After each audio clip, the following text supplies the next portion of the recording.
It's Andrew, and we're going to launch right into another Deal Finders podcast. And listen, this one is really great for guys if you're getting started with a duplex or you're going up to the 35 or the 105 unit apartment complexes.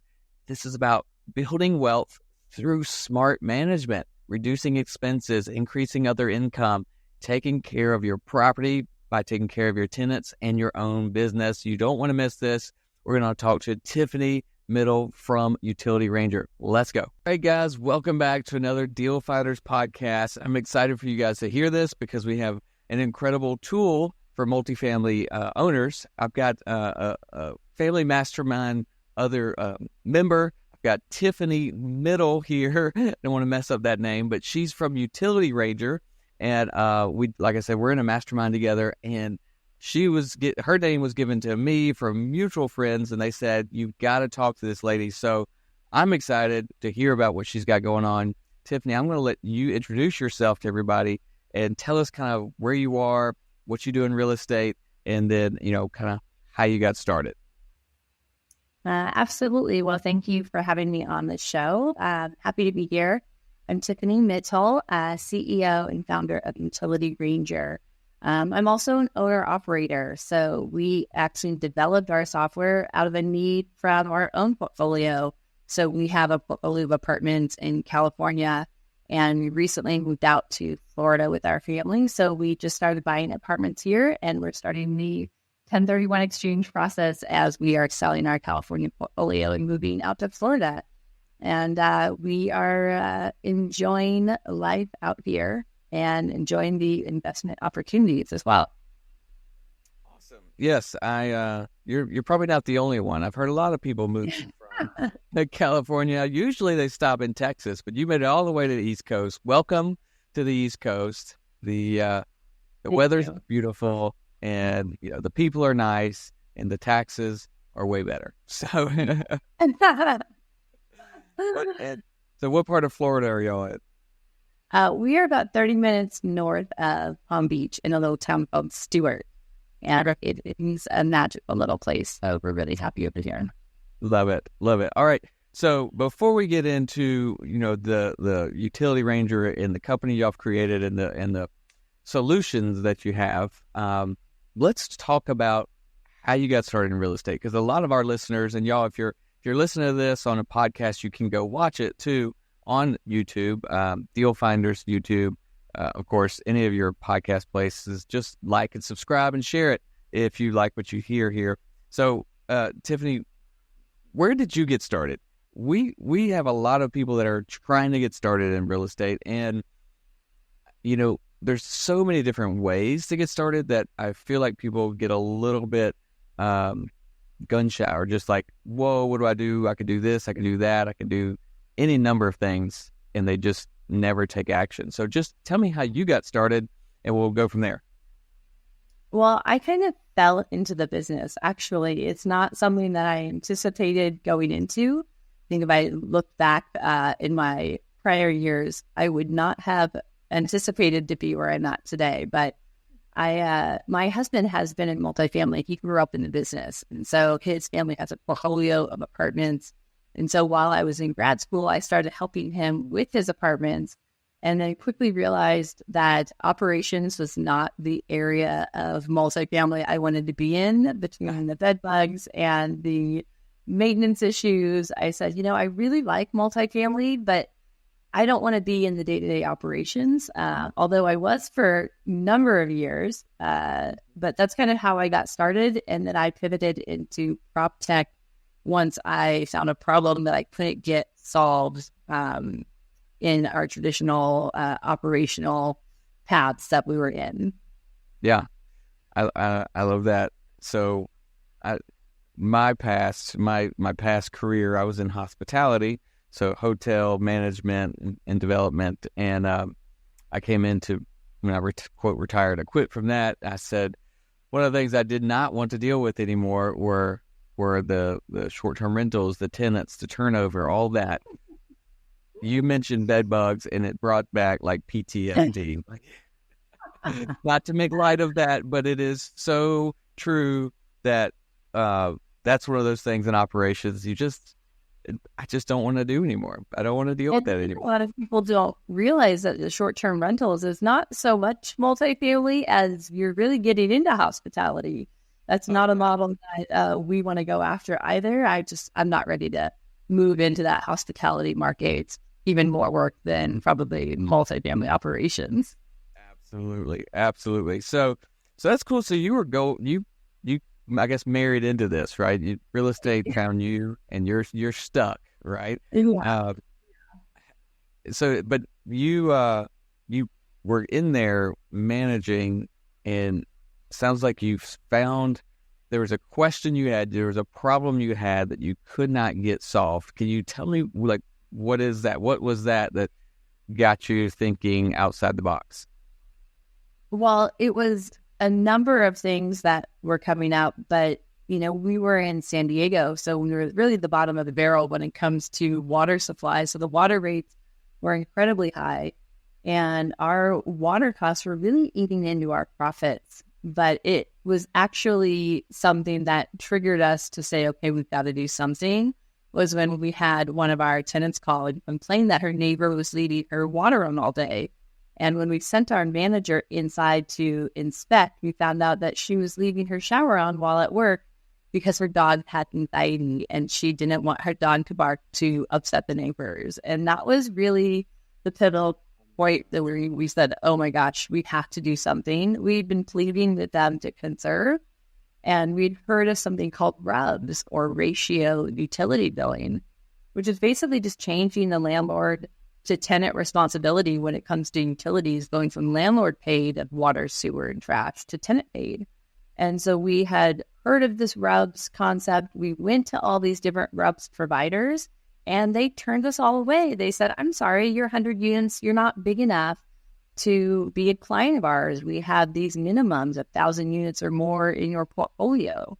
So it was really frustrating that we couldn't get anyone to help us with our services. So I decided to pivot into prop tech and backdoor the service and get a job at one of these RUBS service providers, and knowing that they would have to take us on by default.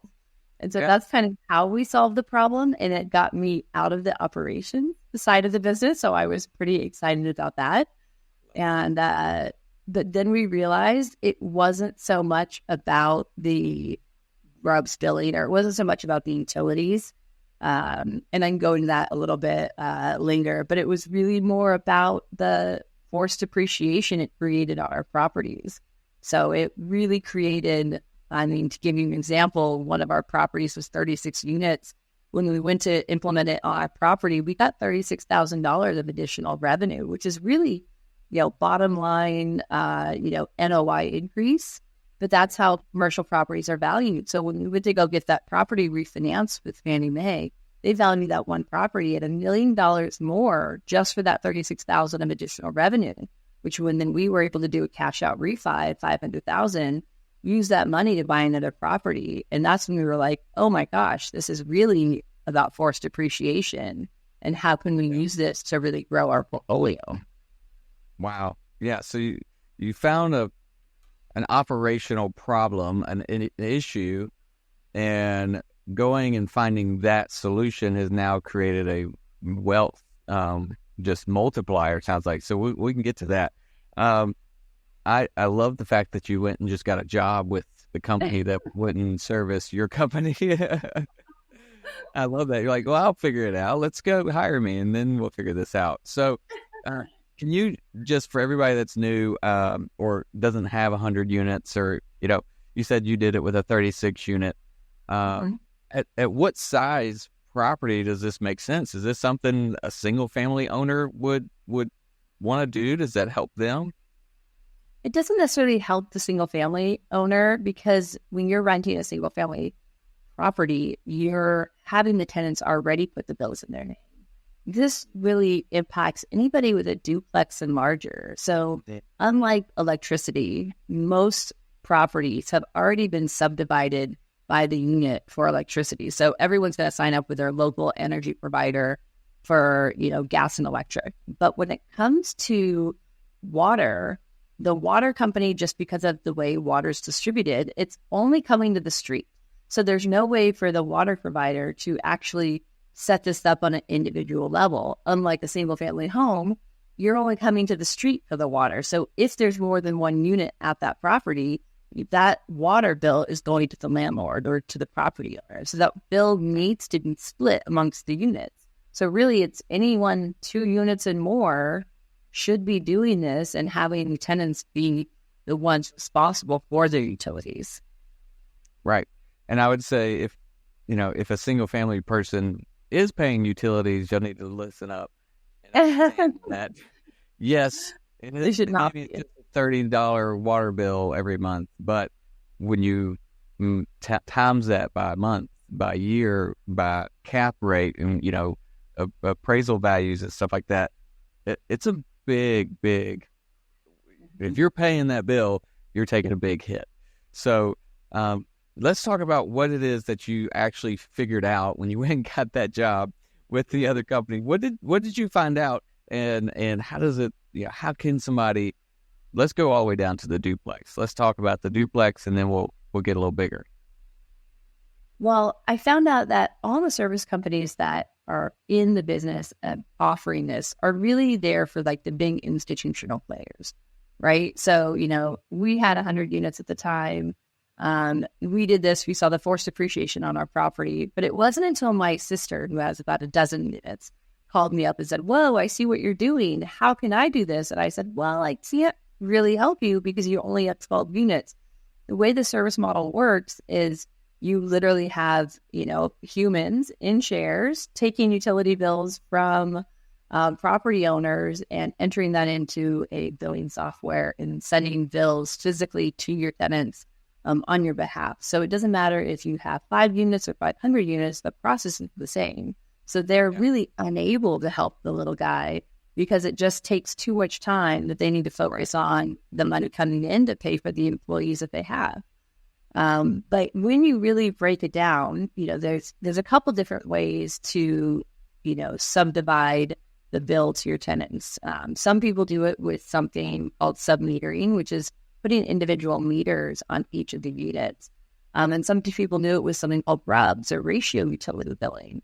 But sub-metering takes quite a bit of capital output to set up your property. So you typically have the meter reading equipment, the installation. You're looking at $300 to $500 per unit just to install the right equipment to be able to subdivide.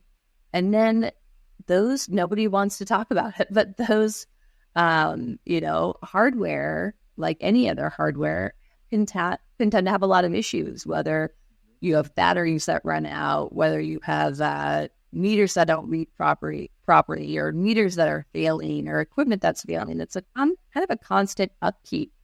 And when you look at the return, whether you're doing it with a sub-meter or whether you're doing it with this mathematical formula called RUBS, that's basically using the size of your unit, the square feet of your unit, and the occupancy of your unit to kind of prorate the bill. So if you have more people in your unit, the bigger your unit, the more you're going to pay.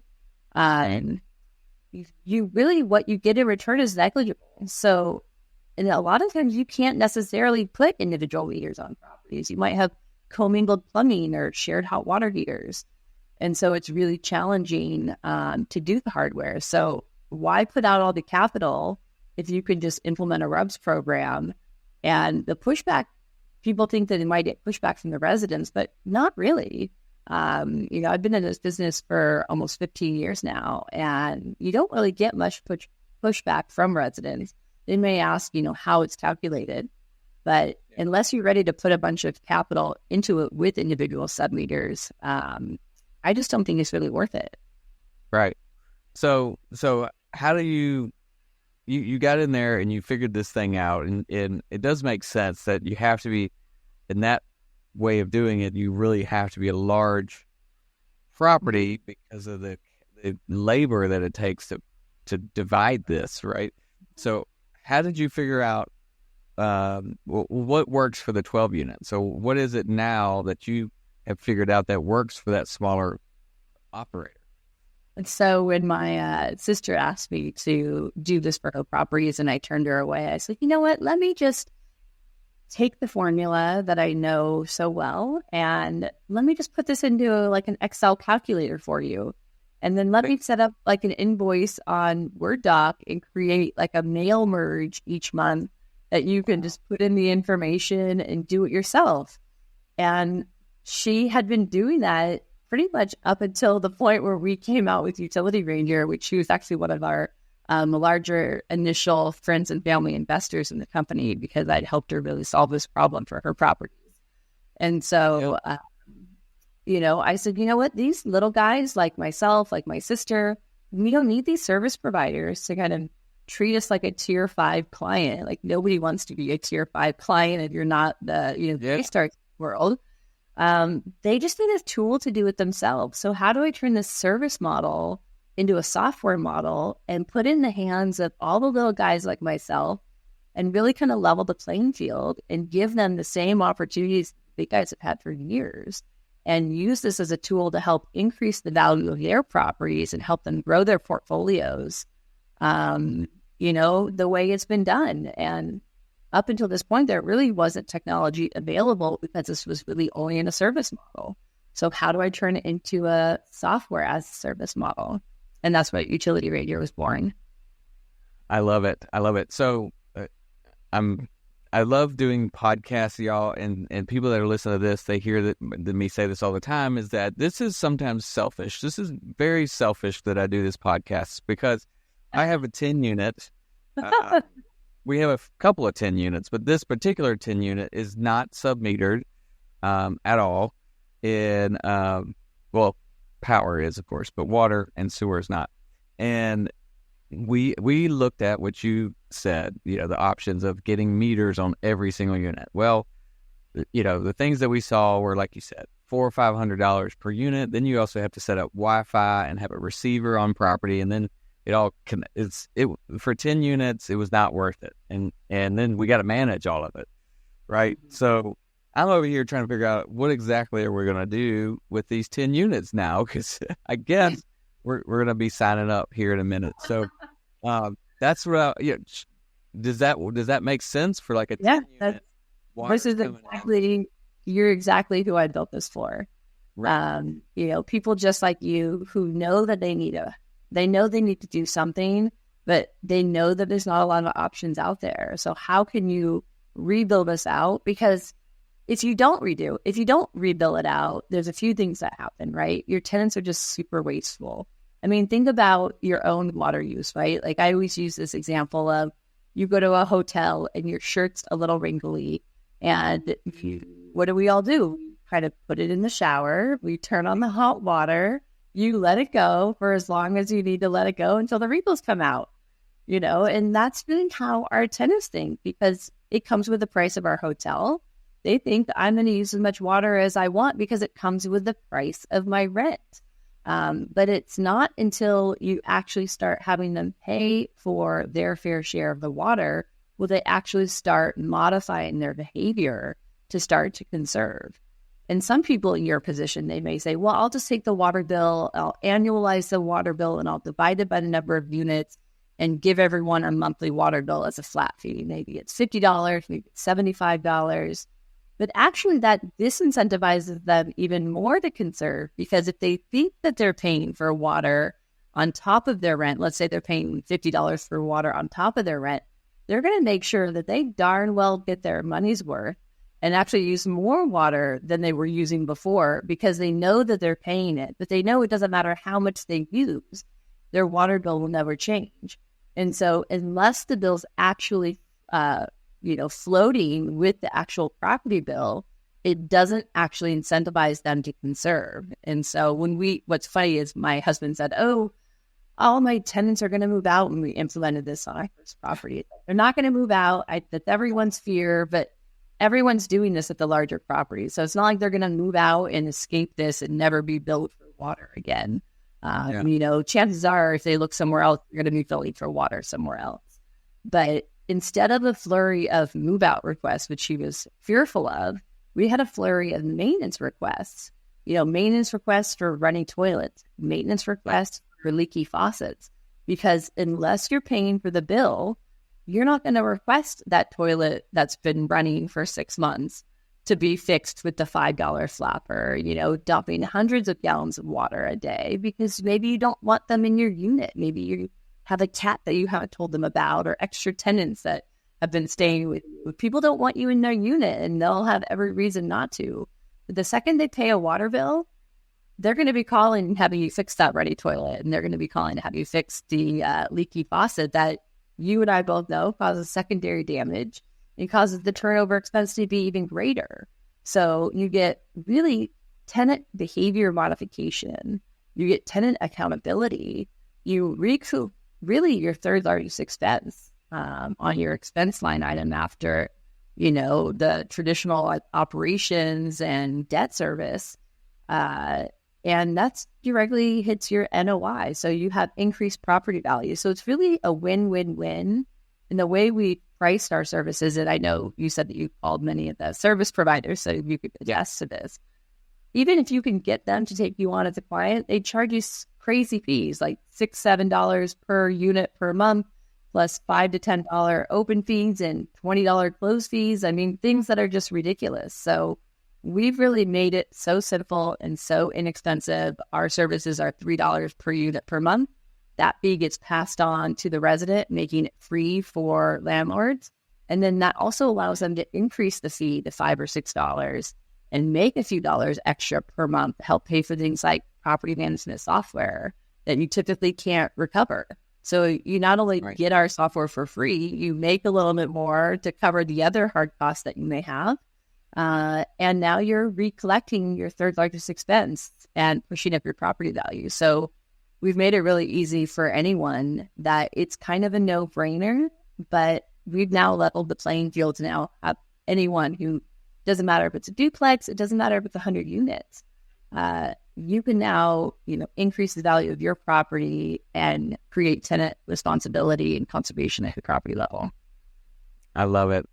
So this all came out of a problem y'all were having, and it's one of the problems that sneaks up on landlords. I feel like the landlords that, especially the accidental landlords, but the ones that are just getting started and so happy, like just getting that deal, getting the property, that you sometimes will overlook and say, oh, it's just water, it's just $30 a month, then it's $40, then it's 60 and 70, and you got the city or whoever, the municipality increasing their rates, and then your tenants continue to use. And before you know it, if you bought a house with a $200,000 or a duplex with a $200,000, a $200 cash flow per month, but then you start spending $100 a month on utilities, you've wiped out the value.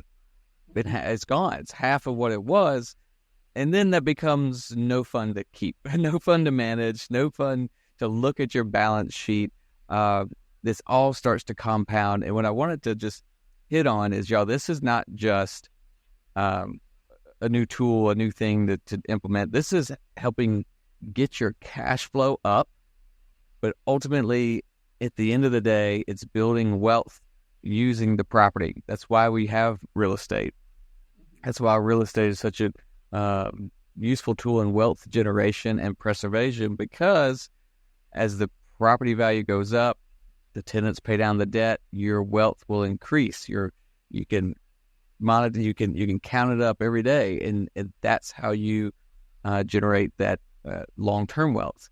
And if you have a property that is now worth more, like the example you said earlier, it's worth more because the net operating income has increased, because you are no longer paying those utilities. Property's worth more, your wealth goes up, and of course you can use that money, like you said, to buy another one. I love that. I love all this, because a lot of new, like I said, smaller duplex owners, quad owners, they're not really thinking about expense reduction yet. It's all about, how do I get more rent? Could I add a pet fee or something like that? But the big players, they all reduce expenses, because they know getting lower, reduced hard costs, overhead and all that, straight to the bottom line. If you can eliminate it, it goes straight to the net operating income, and then goes to the property value. So I love that you've figured that out and you put it into play for us little guys out there. so that we could just plug in. So tell us, like, how does someone sign up for something like this? How do they evaluate their property to see if this would help? Where should they go? They can go to utilityranger.com to sign up. We have a free NOI tool for them to be able to kind of look at how this impacts their NOI using your NOI calculator. It's a little bit like NOI hacking, right? You hear the BRRRR strategy, right? Buy, renovate, rent, and then we're right before the refinance and repeat, right? You have like it's NOI hacking where you have to, change up your utilities. That is really kind of one piece of it that a lot of people don't see. And so we really see what we're doing as like a value add strategy. You buy so many properties. These are all value add strategies. But this is like a no out of pocket value add strategy, right? So like that we're relocating our assets from California to Florida. This is one of our key buying criteria. We're looking today at properties like who's implementing RUBS, and we could quickly look at the offering memorandum and check the income and see, are they charging for utilities on the income showing under other income? And if not, we know immediately we can then implement a RUBS on the property and instantly drive up the value of the property to be able to refinance, pull cash out, use the money, and do it again. It's really been a way for us to grow our portfolio. And I think it's a way for anyone to grow their portfolio without using so much cash out of pocket. I love that. That's like, now it's a leading indicator on a potential deal for you guys. It's like, because it's a flip of a switch, to use the analogy, but you could turn it on and start charging. Of course, you got to deal with the leases, but when you do, it goes straight to the bottom line, goes straight to property value, and you hack the NOI. I love it. It's so smart. There's other there's got to be other things like that, but this one is it's hot on my mind because we have this property. We've been doing this for years now, trying to figure it out. So we started just charging them a monthly fee, and of course now we're watching the bill. And we're like, oh, great. Now it's over $500 again every month. We've got to go, who's got the leak, and they won't tell us. It'll probably leak. It's just the excess usage because they think that they're paying for it. It may not even be the leak at all. So it's a way to kind of solve that problem that tends to happen in the small multifamily. So I'd be happy to get you guys set up and start reaping the benefits, lower consumption and tenant responsibility. I love it. Well, so people can reach out to you there on utilityranger.com, right? I'm sure you have a contact me. And they can find us on all the social media channels. Feel free to reach out to me directly, Tiffany Mittal. They can find me either through the Utility Ranger channels or through the website. I love it. Thank you so much for being here, Tiffany. This has been a really great podcast. Again, very selfish. I'm going to go check out how do I sign up right now. It's funny because we had talked about this 6-8 months ago, and then it just was like, we're going to be on a podcast together. I'll look at it then. And now I'm like, why didn't I do this 6 or 8 months ago? Whatever. That's how life goes. So I really appreciate your time, y'all. And this has been Deal Finders Podcast. If you have not started, haven't taken that action to go find your deal, go out there and do it today, guys. You can get started anywhere in this business. There's lots of niches, lots of small things that you could do today. But ultimately, we want you to see that this is possible for anybody and everybody to go out there and start finding deals in real estate. If we can help you, check out dealfindersclub.com and you can reach out there. Until next time, see you later. Bye. Thanks for listening to the REI Deal Finders podcast. You can find out more and apply to be a part of the REI Deal Finder community at reidealfinders.club.